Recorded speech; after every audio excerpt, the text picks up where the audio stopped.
人間有情，孝道為先，福慧人間。老有所依。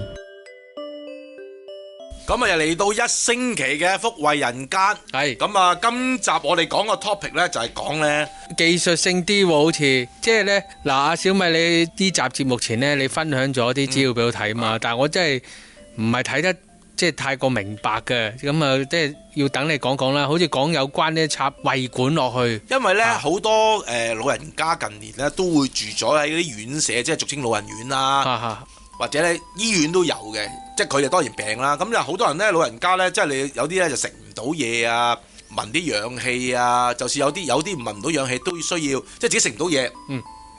咁呢，佢又要插條鼻喉，咁啊嗰個貓鬚嚟嗰個係咪？咁啊即係灌啲奶啊，咁等。哦，食嘢嗰啲係啦，咁多數都即係液體嚟嘅，多數奶多。咁等你有啲營養啊嘛。如果你喂到你唔係咁樣越嚟越瘦，冇晒個抵抗力，你點樣再堅持生存落去呢？咁咧，但係呢，最近睇完呢個報道呢，就係講呢個營養師嘅，即係佢又睇到件事啦。佢話喂，即係有啲家屬見到啦，喂，唔使咁快插鼻喉啊？咁有啲人咧，即係你知啦，呢個世界上好多都係當咗自己專家，咁有啲家屬覺得自己其實佢冇做過護士，又冇醫護常識，乜都冇。但係佢見到佢屋企人突然間個營養師話：喂，唔得喎，要插啲胃管啊、剩啊各方面啊，喂唔好啦，俾佢食啊。但係有啲老人家係好弱，係食唔到嘅。但係因為家屬問題都會反對噶嘛。你冇試過點知唔得啫？呢啲最近小米有接觸即係老人方面嘅多咗啲知識，就係其實家屬好多都唔清楚個實質個老人家嗰個身體狀況。就算啲營養師去講呢，即係營養師又係低級少少，我覺得醫生先有權威嘅，唔知點解。嘅營養師都好勁。佢自己覺得啊？你講緊係啊？咁搞笑。係啊，佢都係專業㗎啦，係嘛？但係唔知營養師係呢個社會點講呢？一個營養師，一個物理治療師呢，又或者近代興起嘅一個專業係嘛人士嚟嘅。以前冇呢一批人噶嘛。係咯，即係咁啊！啲人覺得應該係俾啲老人家慢慢餵食啊。而家呢個就係呢個餵食呢，就係我諗成個老人院最爭拗得最緊要嘅。比以上一次呢個某大私營機構講沖涼嗰次呢，其實仲多爭論嘅。究竟係餵食點樣啊？即係早排有張相喺呢個社交網站都揭露出嚟，報紙有登啦，就話某大私人院舍有條友啊夾硬，即係個人食唔到，就揀一個匙羹塞落去，食到成口都係嗰啲，即係嗰啲糊仔啊，即係嗰啲叫做粥類嗰啲係啊，液體咁。係啦，咁啊，即係又顯到個問題就話，哇！呢條友真係離晒譜。實質如果你去院舍有接觸嘅人，你大家都知道就係點解呢？因為好多人呢，我而家就可以用我知道嘅常識可以同大家講下，就係其實好多時候因為啲院舍好多個老人家呢都係有中風啊。咁啊中風可能得半邊中風，咁變咗佢半邊其實佢唔得靈活啦。佢唔係唔想擘大口食，佢食唔到嘛。咁你咪變相你係要用啲匙羹，你要比較你感覺上係有啲粗暴式咁樣塞啲嘢落去俾佢食。因為你唔餵嘢俾佢食呢，佢餓呢，呢個世界老人家呢，只會越嚟越弱嘅啫，唔會突然間你話喂佢唔食幾日嘢，會突然間會嘭勁過以前呢。嗰啲呢，就唔該你翻去睇多啲童話故事，又冇可能。所以咧，好多人都覺得喂唔係喎，揀嚟都有嘅。其實我又唔係幫嗰間院舍講説話，就係如果你去好多老人院，你去參觀有好多老人家根本食嘢，即係有時候已經老到咧，對於食嘢嗰個感覺咧，其實失去咗。佢唔知仲揾乜嘢，有時即係老到叫做我唔想講你就糊裡糊塗。咁變相啲所謂你老人院翻工嘅同事啊，或者朋友，佢咪唯有即係用一種俾你感覺上係個比較粗暴少少嘅。咁我亦可以咁講，大部分嘅老人院咧都唔會有話發生話即係話虐待嗰啲老人家嗰啲。我諗香港啦，即係你邊度都逐大有乞兒啦，係咪先？但係我覺得就係你個感覺係就因為張相你可能就會否定咗老人院嗰啲，即係你知香港老人院實在又真係好多嗰啲政府㗎啦，咁其實好多慈善機構搞啊嘛。但係你記住呢行你知啦，都比較係厭惡性行業，因為你成日見到屎屎尿尿，咁啊唔係好多人會參與。咁你又變相你會覺得究竟係咪成日因為你唔夠伙計咁樣刻薄啲老人家？其實又我深信就唔會嘅。每個人都應該有惻隱之心噶嘛。好似今日我講呢單嘢就係話點解呢？有啲人都會挑戰個營養師，覺得喂點解要插支胃管啊叫做係啊，因為嗰啲人通常飲奶噶嘛，係嘛？呢啲有時候佢俾得你，唔通佢真係覺得係好有型咩？佢話點解你唔試下叫啲，即係好多家屬都覺得飲奶點解你唔喺度做嗰啲阿嬸或者做嗰啲員工用個匙羹筆俾佢飲咪得咯？哇！真係有㗎，係嘛？飲啊，最好你係吹埋，即係餵仔咁樣啊。咁你明唔明啊？但係呢種餵法其實你如果得嘅，醫院做咗啦。你見醫院都冇做呢啲嘢㗎，都有否定呢個行為㗎。我諗去到全世界就營養師，你知營養師都係要個牌考翻嚟㗎，都唔會立亂即係話喂，我用錢買翻嚟㗎咋，我唔知㗎，唔會㗎嘛。所以我覺得老人家呢，有時去到嘅家屬呢，就去到啲院舍啊各方面嗰啲呢，有時要聽下啲營養師講。冇人想害你個家屬，你都成日有個錯覺啊！好似呢單嘢，有啲家屬有人佢個標題就話老人家一定要管啊！佢管嘅意思就係嗰啲即係鼻喉啊，咁插落去啦，餵鼻喉，即係佢鼻胃管啊！鼻胃管因為點解咧？大部分嘅家屬覺得一插落去咧，個老人家就好似第一即係更加弱啦，第二好似個老人家已經開始唔係幾得啊，所以個好抗拒呢樣嘢，就覺得。如果你仲見到老人家俾人餵食，你會覺得個感覺係咪即係覺得個老人家都仲雖然弱弱地都仲好健食？但係有時候你要信嗰個院舍真係會幫你，而唔係諗住喂搞好多嘢，你會覺得哇乜咁㗎？咁老土㗎？唔係啊，我覺得如果真係要用呢啲叫做鼻胃管呢，要用呢，我希望各位家屬就冇得避免。即係你唔好成日要話，佢喂成叫啲請啲阿姐話係餵佢啦。即係你有時送得去啲院舍，你都係你冇辦法㗎啦。如果有你，點解你唔請4個菲律賓工人，每個分幾個鐘日咁24小時餵佢啫？係咪先？亦係你有時冇辦法，亦要信院舍。我深信全世界所有嘅院舍，即係有部分衰啊，唔好講啊，唔好用嗰啲比較。咩行業都有衰嗰方面，大部分都係諗住希望你個老人家嚟到都係康康。好少話搞到你好差食。之前講翻嗰個例子就話個餵食嗰個，你話佢啱唔啱？如果你再查清楚嗰個俾佢餵食嗰個院友，如果有中風或者左邊中風右邊中風，咁你又會明白佢個痛苦。即係佢餵食嗰個人，如果你唔俾佢食呢啲老人家兩三餐，你唔好以為講笑啊，唔俾佢食就好大鑊㗎啦。身體一弱呢，咩嘢都會發生啊，可能又會發燒啊，又咩咁嗰時邊個負責呢？你覺得嗰時係邊個？到時你又問責制，間嚟都要餵㗎啦，點解唔餵啊你？有時候即係我覺得，即係你知啦，呢個世界上報導梗係正反兩邊㗎啦。每張報紙有每張報紙報導佢有個風格咧。係啊，係咪？即係睇你近年我哋同一件事個講法都可以唔同嘅之後。係啊，即係睇翻即係好似我哋上個禮拜講緊警察事件之啊，每張報紙嘅睇法都唔同㗎嘛。係啊。你有時有用香港人有個好處就係咩咧？大部分咧都係讀得書多嘅。有個知識喺度嘅，即係明事理嘅。係啊，即係唔好好似第度咁樣。呢單嘢就係因為啲人鬧台灣，發覺喂啲營養師冇道理喎，要窒下佢插咩啲鼻胃管啊，梗係餵佢食啦。但有時有啲老人家真係餵唔到啊嘛，而且好似你之前有張相又香港顯露出嚟話係咪夾硬餵佢食嘢？其實梗係唔係咁。即係我覺得係你要查明成件事。如果係好似某院舍嗰次夾硬集體沖涼嗰隻爆咗出嚟，嗰條友咪炒咗咯。香港未去呢樣嘢，當然。你哋送得個老友記去院舍，咁你要信嗰間院舍。你之前你梗係要打聽嗰間院舍嗰個類似啲口碑啊，好唔好啊？有冇信譽啊？嗰啲你先送去㗎。你唔會無端端，你唔會咁貪平送你屋企人去某啲院舍㗎嘛？如果係嗰啲發生，冇得講咯，係咪先？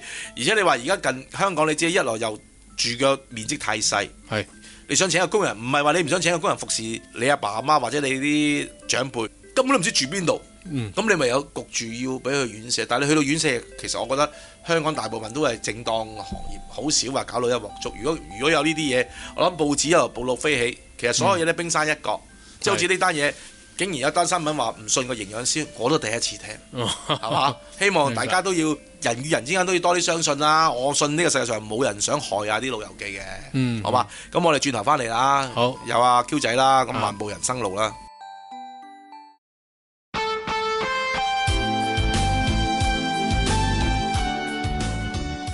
漫步人生路 ，Q 爺啲老人家咧成日有一句説話，就話親生仔不如近身錢。咁對照下而家香港當前嘅社會情況啦，咁啊真係好有道理喎。因為近日咧即係見到好多咧，即係同我差唔多年紀啲長者啊，大家閒話家常傾開咧，就真係發覺咧，就真係去到晚年咧，其實啲老人家咧真係要認真咧，就諗一諗，即係自己即係人生最後嘅階段裏邊，就應該點樣走過啦。個原因好簡單，你知道香港啦，就其實係冇呢個即係所謂退休保障㗎嘛。咁雖然我哋有一個強積金，但係強積金咧即係搞咗咧，由2000年開始去到而家17年咧，即係即使有工啦，即係絕大部分啦，尤其是普通嗰啲打工仔啦，根本就唔足夠啦，就係有生活保障。咁而家喺香港嚟講啦，即係講真，就算你話算係好彩嘅，即係做咗成世人啦，都叫有瓦遮頭，有間樓唔使供樓嘅，住公屋又好，公屋又好，或者私樓又好。咁但係生活費用都要啊，即係譬如兩個老人家，即係60歲或者60歲退休，喂，起碼仲有咧平均咧，至少20年嘅生活要過，因為香港嗰個所謂平均嗰個死亡嘅歲數啦嚇，女性就88，男性咧就83，咁就係你起碼仲有20幾年要捱喎。咁你而家香港生活指數啊，就算簡簡單單要過活咧，真係一家兩口咧，我諗即係使1萬幾千一個月咧，就係一個係好平常嘅事。嗱，但係而家嚟講啦，你諗下，由於嗰個社會裏邊咧，嗰個貧富懸殊就越嚴重，越年輕咧，有學歷也好，冇學歷也好咧，連照顧自己本身都有問題啊！根本已經去到一個階段咧，就好多後生仔畢咗業，當個大學畢業都10年8年都分分鐘唔可能結到婚，冇錢買樓啦，就算係唔買樓租樓咧，亦都可能負擔唔起，咁所以變咗咧，好多人都係會結唔到婚。咁而家好多人結婚買樓，絕大部分都係因為佢父母咧係幫佢俾首期嘅啫喎，咁佢可能叫做兩個有好職業就可以即係頂到啫喎。咁所以大部分去到30零歲都係條條揈。如果就算結到婚，有份穩定嘅工作，但係佢照顧佢自己生活啦，都已經非常之吃力啦，唔使你幫佢已經好彩啦，仲要諗住調翻轉頭，希望佢可以係養到你啊！咁你真係唔使慌啦。嗱，所以其實你睇好多時睇到啦，好多啲家庭嘅悲劇啊，唔好話啦，即係好多人都會睺住父母嗰份即係家產。最極端嘅即係早咗2年，大角咀都發生一件兇殺案啦，就居然個仔啦伙同個朋友走去冷血地殺咗自己父母嘅，而其實係小康之家嚟，父母都有即係1、2層樓嘅。咁當然佢係咪淨係為咗錢咧，定係即係唔滿意嘅即係父母嗰個即係對佢嗰個監管咧？咁所以係一個問題嚟嘅。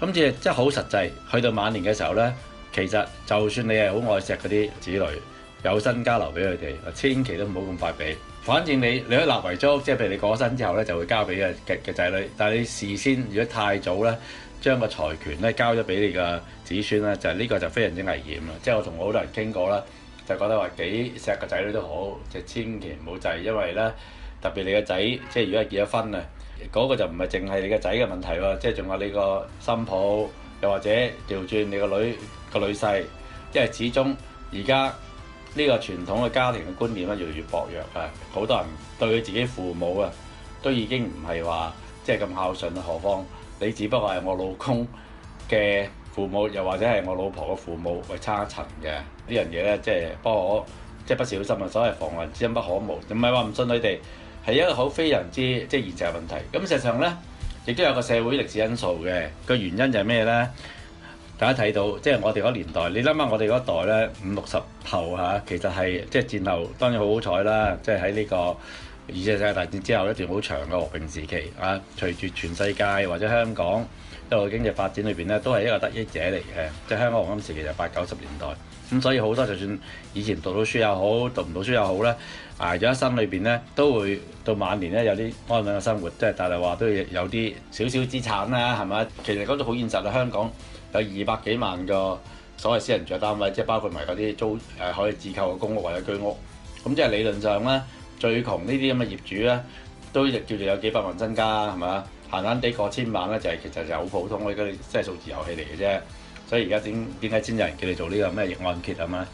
咁但係80、90後咧，即係嗰代一來就好多係即係得一個即係獨子或者獨女最多2個。咁咪萬般寵愛在一身啦。咁所以喺80年代，無論邊出身咩家庭都好啦，即係都受到即係鍾愛嘅。咁固然係一件好事，係社會即係經濟發展裏面嘅成果。但係有個唔好處咧，就係因為正如好似大陸好多一孩家庭都出現啦，佢哋真係變咗金菠蘿啊嘛。